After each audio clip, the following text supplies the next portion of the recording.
Welcome back. Now, this year's budget has been received with mixed reactions, with some leaders terming it as Mwananchi focus budget, while others criticized some allocations such as the 7 billion shillings for the COVID-19 vaccination. Well, those in leadership positions had varying views on how the budget is likely to affect the cost of living, the public debt and the vulnerable in society.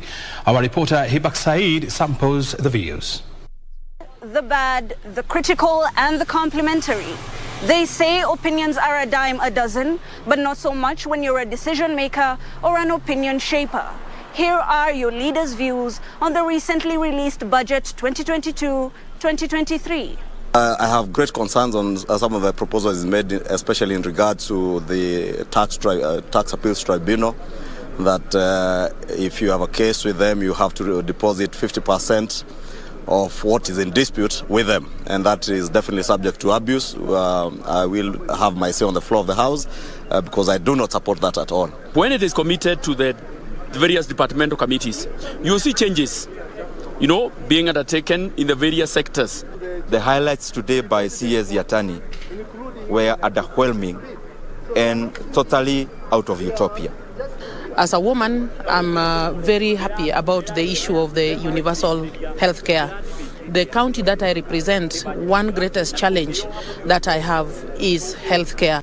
When you propose to increase levies that you charge to our border and tuk-tuk drivers and riders, it will end up punishing the most vulnerable in our society today.